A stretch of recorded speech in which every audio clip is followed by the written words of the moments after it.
Welcome to the Evolution Partners podcast, where I talk with the world's leading thinkers, planners, and doers who are helping to build great companies in their own way. We learn how the work they're doing is creating an impact and get to know a little bit more about them and what makes them tick. This episode is brought to you by Evolution Partners, where we help leaders to confidently build enduring great companies using our proven, structured, strategic planning process that ensures you build and execute the right plan. Check us out at evolutionpartners.com.au. Also, you can check out our books, Made to Thrive, outlining how to be a great CEO, as well as Onboarded, which is about making your new hires more effective faster. Welcome back. This week on the podcast, it's episode 2 or part 2 of the Joey Coleman interview, where he's talking about never lose an employee again. Before, in episode 34, we had Joey Coleman talking about never lose a customer again. Last week, in the last episode, we had never lose an employee again, part A. And this week, we're carrying on with part B. I hope you enjoy. I'd like, if you can, to walk us through the 8 phases of employee experience. There's a bit to this. I'll let you go through it as you see fit. If you've got, have a good drink of water. Well, why don't we do this, Brad? As you know, because you're such a kind host, and I know we talked about this on the episode we did about customer experience. I believe there are 8 phases that an employee could go through during their journey with you. All the phases start with the letter A, not because I'm trying to confuse anyone, but because the idea here is if you get all the phases right, it's like getting straight A's on your report card at school. Your employees think you're doing great. So let me give a quick overview of each, and then we can dive into whichever ones you're most interested in. Brilliant. The first phase, Phase 1, is the assess phase. In the assess phase, a prospective employee is trying to decide whether or not they want to come work for you. They're looking at your job listing or your classified ad. They might be going on the About Us page on your website. They're checking on LinkedIn to see who else they know works at your company, to see what it's really like to work there. They're going through your interview and application process. They then come to Phase 2, the accept phase. The accept phase has 2 component pieces. As an employer, I accept that you are the candidate I would like to have join our team. So I extend a job offer. And if I'm lucky, you, the candidate, will accept the job offer. You transition from being a candidate to being an employee. Almost immediately after that, we go into Phase 3, the affirm phase. This is that new hire's remorse I mentioned earlier, when the new hire begins to doubt the decision they just made to accept the job offer. They think to themselves, I should have negotiated for a better salary or better perks or a later start date or whatever it may be. We're back at the office getting ready for them to show up for their first day on the job, and our new hire is sitting at home saying, I'm not really sure what I've gotten myself into. We then come to Phase 4, the activate phase. This is the first official day on the job. This isn't day 1 of the 100 days. Day 1 of the 100 days is when they accept the job offer. So this may be day 15 if they've given 2 weeks before they start their new job. When they show up for the first day on the job, what are you going to do to create an experience that is so remarkable that, in the words of country music legend Bonnie Raitt, you give them something to talk about, right? The song, Let's Give Them Something to Talk About. We know for a fact that when that new hire gets home that night to their spouse, to their children, to their parents, to their roommate, or if they live alone, they're headed home, they're going to talk to one of their loved ones. What is the first question that person is going to ask? How was it? How was the first day on the job? We know that they're going to be asked that question. And yet so few businesses intentionally design the first day experience to make it easy and exciting for the new hire to answer that question. We then come to Phase 5, the acclimate phase. The acclimate phase starts on the second day on the job and lasts for weeks or even months as that new hire gets used to your way of doing business. They're learning the 4 R's. What are the responsibilities associated with my jobs? What are the requirements of my job? What is the role I play within the organization? And what are the relationships that I need to maintain within the organization in order to succeed? You've got to be able to teach and show your employees their requirements, their role, their responsibilities, and the relationships so they become fully enmeshed in how your business operates. You have to acclimate them.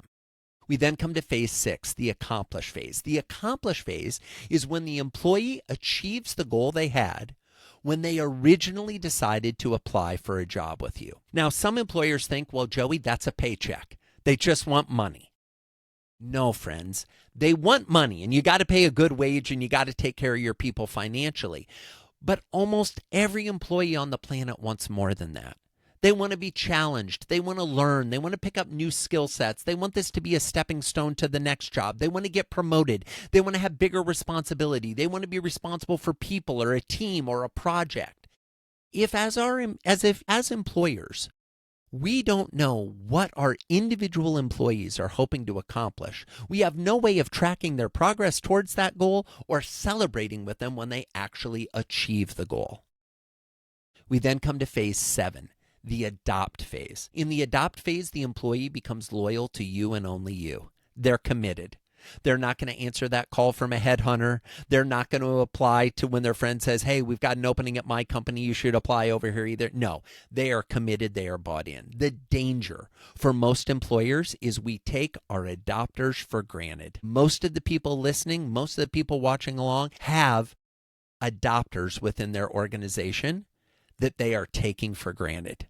Yeah. And that's a big danger because when those people quit, they take the knowledge with them. It's brain drain. They can take clients and customers. They can take ideas. They can take the way the business operates. All of that leaves when they leave. You got to hold on to your adopters. And last but not least, the 8th phase, the final phase, the holy grail, nirvana, the thing that we're all striving to get to with our employees, but very few employees will ever reach, the advocate phase. When an employee becomes a raving fan for your organization. They go on Glassdoor and write reviews unprompted. When you have a new position open and available that you're hiring for, they're bringing the best people they've ever worked with or known, their friends, their family members, their mates from uni, whoever it is. They're bringing the best of the best to apply because they want to only work with the best. Not every employee is going to become an advocate. But no employee is going to become an advocate if you don't take them through the previous 7 phases. Well, thank you. Straight A report card. So 2 questions. The first is they've got the job and they go into regret. What can we do to mitigate that? The second one is in the acclimate phase. What are some examples of doing the acclimate phase, which is after the first day? Well, yeah, so let's talk first about that affirm phase, that regret. What are some things we can do? A lot of this is a lot more simple than we might think. Number 1, we can communicate with them between the day they accept the job and the day they show up for the first day on the job. Most organizations will say, oh, Brad, we'd like to make you an offer. Brad says, oh, great, Joey, I accept the offer. Brad, when would you like to start? 3 weeks from now. Great, we'll see you at 9 a.m. 3 weeks from now. And then we don't communicate with you again. Horrible. That is not an effective way to build relationship. What we should be doing is saying, oh, you want to start 3 weeks from now? Fantastic. And then maybe the next day you get a thank you note for accepting the job offer. And then maybe a week later you get a video from your new manager saying, oh, Brad, remember we met in the interview process. So great. I heard that you're actually accepting the job offer and you're going to become a part of the team. This is amazing. I know you got a chance to meet me, but let me walk you around the office with this video and introduce you to some of the other members of the team you're going to meet on the first day. Maybe there's a message that comes from HR that says, hey, when you show up, here's what we wear at the office. Wow, something as simple as what our dress code is, so that the day before you're not freaking out, oh, do I wear a suit? Do I not wear a suit? Do they wear ties? Do they wear jeans? Are they formal? Are they informal? Can I wear a hoodie? You know, all these questions that are being addressed, these things. There was like $5 cost in what you just said there. Yeah, exactly. This isn't, so many people want to make this more complex than it is, Brad. They think, oh, we got to send all these gifts and we got to do all these things and we got to hire all these people. No, you just have to give a damn.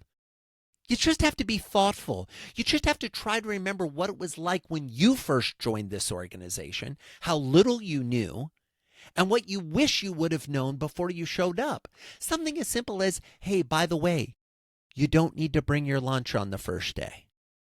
We're going to take you to lunch on the first day. And by the way, here are the 3 restaurants we like to go to most often because they're the 3 that are closest to our office. Which one would you like to go to, Brad? And now I have some time, and maybe send me the menus and say, hey, by the way, it's our treat. We're paying for lunch. Where do you want to go? So now we're addressing these things. We're actually treating someone like a human being instead of like a cog in the machine. We come to the second part of your question, the acclimate phase, right? How do we get them up to speed? What do we talk to them about? I'm a big fan of the 3-2-1 model of acclimating. 3, 2, 1. Every day for the first month, write out what are the 3 things you want that employee to know at the end of that day. You maybe want them to know our hours. You maybe want them to know how to fill out a new report. You maybe want them to know what our policy is for answering emails. I don't care what the 3 things are, but you only get 3. The problem is so many employers are like, Brad, it's your first day. Let me tell you 10,000 things you need to know about this job. Oh my God, I'm overwhelmed. 3 things to know. What is the 2? 2 things to feel. What do you want them to feel that day? I want them to feel confident. I want them to feel seen. I want them to feel appreciated. I want them to feel valued. Again, I don't care what the feeling is. I just want you to pick 2. No more than 2 feelings, and design the day around creating those type of feelings for the person. 3 things to know, 2 things to feel. Last but not least, 1 thing to do. What is the actual task I want you to do so that when you go home that night, you're like, wow, I learned a lot today. I felt a couple things, but you know what? I attended my first meeting. I sent my first client email. I did my first sales call. I wrote my first line of code, packaged up the first deliverable that we were mailing out of the mailing room. Again, it doesn't matter what the do is as long as every day they are doing 1 thing. Not 50 things, not 300 things, 1 thing. And as a thought exercise, if you sit down as an employer and look at a position and you say, I've got a month, so 20 work days, presuming a 5-day work week. I've got 20 days, and I need to find out 3 things for them to know, 2 things for them to feel, and 1 thing for to do for each of those 20 days. Instead of trying to put all of that into the first 2 days, that action alone will dramatically improve your onboarding process. Where should listeners start? I'm going to give 2 answers, which feels like it's cheating, but such is life, right? The first place I want you to start is with the adopt phase for your employees you already have. Because most listeners already have at least 1 employee who's been with them for a while that they are probably taking for granted. The first thing I want you to do is to say, who is the employee that if they came in tomorrow morning and told me I'm quitting today, it would break my heart, crush the business, cause me to have a heart attack, whatever negative feeling you would have. Who's that 1 employee that if they did it, oh man, all bets would be off? And what I want you to do is to either write them a thank you note or film them a video telling them how much they matter to you and how much you appreciate their contribution. Now, why do I want it to be written or recorded? Because if you just take them to lunch and tell them, they'll forget. If you write it in a thank you note or send it in a video, they'll keep it. And they'll remember. So that's what I would do on the adopt side for existing employees. I would also look and say, are we hiring anyone? Is there any role that we have open? And if there is, get really serious about how are we going to onboard this person in a different way to address some of the mistakes we've made in onboarding in the past. Yeah. I'm guilty of this. I'm guessing you might even be too, Brad. We've both written books on onboarding, but let's be candid. I'll speak for myself. I have not onboarded every new hire beautifully. Same. In fact, my best hires right now were not onboarded properly the first time around. But there's always the opportunity to get better going forward. And not only with new hires, but by the way, remember we talked about those 8 phases? Anytime you promote an employee, they go back to phase 1, the assess phase. The reason they go back to the assess phase is they again assess, well, do I want this promotion? Okay, I want this promotion. I'll take the promotion. I'll take the pay raise. Oh, I did it. Oh, wait. Am I going to get any training? Gosh, I didn't get any training before. Now I have more responsibility. First day in the new role, they show up and people are like, oh, you're the new manager now, Brad? We didn't like listening to you when you were one of our colleagues. We're not going to listen to you while you're the boss. You're getting no support. You're getting no coverage. You're getting no help. And you're expected to know how to do the job that you've been promoted to because you figured out how to do the job you had before the promotion. This is the definition of insanity. And yet this is how most businesses operate. They think of onboarding as something that is for brand new hires who have never worked there, as opposed to every time you shift to a new role in the organization, you need to be re-onboarded to that role, those responsibilities, those requirements, and those relationships. Those same things we talked about in the acclimate phase for a new hire. I love it. Beautiful. Thank you. As you know, I'm writing a book about the virtues of becoming better rather than focusing on being bigger. Bigger isn't better, better is better. It speaks to the difference between an owner-led company and a corporation. I'm quite interested in your take, and I know I asked you this before, with the fresh eyes of having just spoken about employees A and B, have the fresh eyes of coming off sabbatical. What do you think a better business looks like for you and most of the people that you deal with? I think a better business is one that thinks less about growth and more about sustainability. And what I mean by that is a couple of things, not the least of which is instead of being so driven by how do we make more profits next quarter than we did this quarter? How do we have more customers next year than we did this year? How do we increase revenues by X as opposed to Y? Instead saying, what is our goal here? What kind of place do we want to be? What kind of humans do we want to gather and foster in our midst? What type of organization do we want to be as opposed to what kind of things do we want to do? What do we want to stand for? I'm not interested in increasing revenues by 10% every year if it means that my employees' body mass index is going up by 12% every year.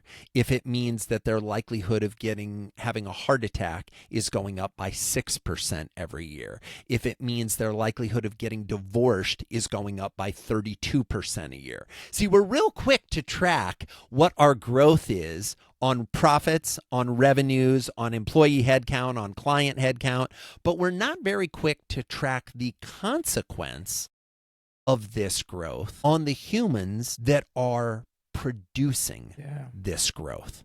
Yeah. So that's what I'd like to see. What a beautiful answer. Thank you very much. What is a book that you would recommend for our audience? Well, I remember when we talked last time, Brad, I cheated on this one and I didn't give you 1, I gave you 2, and I want to do that again. I love books. I consider myself a voracious reader. I love consuming books. Let me give you a book that I love in the employee experience space, and then a book that I read recently that I think is very applicable to the employee conversation. Mm-hmm. So the book in the employee experience space that I would recommend is a book called All In by my good friend Mike Michalowicz. Right? And Brad is actually holding it up right now. I love it. Fabulous. Mike is smart as a whip. He's a dear friend. It's a great book. And one of the things in Mike's book, has he been a guest on the show, Brad? He's upcoming. Brad, I'm previewing it. Great. You can tell him that Coleman had a question. My favorite example in his book is the personal operating system.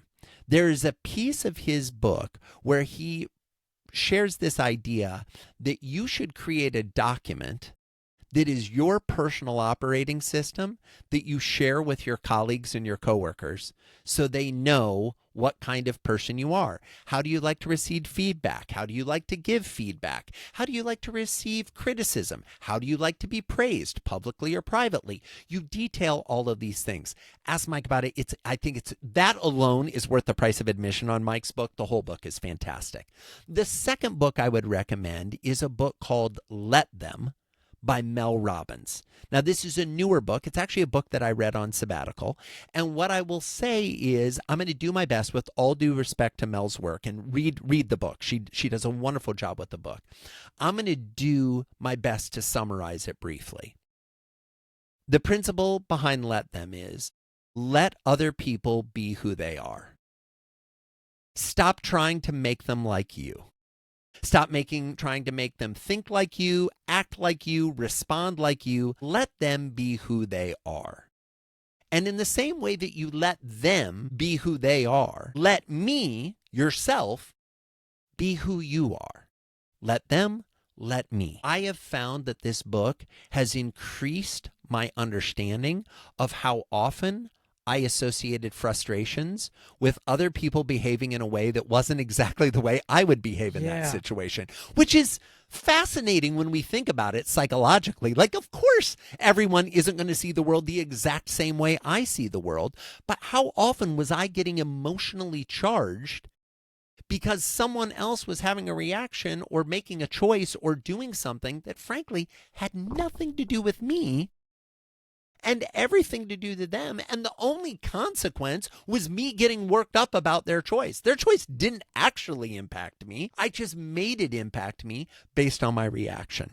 Yeah. Let Them by Mel Robbins. Another fascinating, fun book that I think can really shift our understanding around our interactions with our fellow humans, whether those are coworkers, colleagues, family members, direct reports, bosses, neighbors, the random person we see on TV, whatever it may be.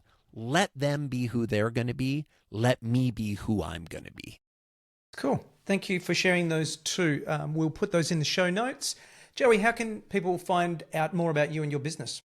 So my books are called Never Lose a Customer Again and Never Lose an Employee Again. They're available wherever you like to get books, in whatever format you like to get them. So if you like to read hardcovers, you're good to go. If you like to highlight in your Kindle or your e-reader, you've got a version there. And if you've liked the sound of my voice on the podcast, I narrate the audiobooks, so I'll read the books to you. The best place to find me is on my website, joeycoleman.com. That's Joey, like a baby kangaroo or a 5-year-old, Coleman, Coleman, joeycoleman.com. There's information there about customer retention, employee retention. And I'll just close by saying, Brad, it's been an absolute delight to be the second time appearing guest you've ever had. Super excited to be here. And thanks to everybody who listened in and joined for our conversation today. I hope you had as much fun as I did chatting with Brad. Well, I certainly did. Joey, is there anything that we haven't covered off today that you wanted to cover off? No, I think we've pretty much covered everything. Just encourage people to go out and be the best employee, the best employer, the best team member, the best human you can be, and give yourself the grace to understand that it's all a work in progress. And if you're frustrated with how you showed up today or last week or that one time back in '04 in that conversation, guess what? You can try to do better tomorrow, and that's enough.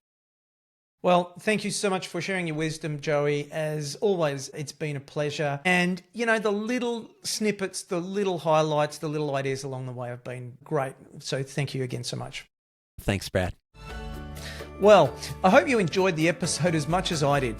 If you'd be kind enough to leave a review for the podcast, that'd be really helpful to other like-minded entrepreneurs, and then we can grow our community. If you want to find out more about our guests, head over to evolutionpartners.com.au/podcast, where you can find show notes and other additional reading.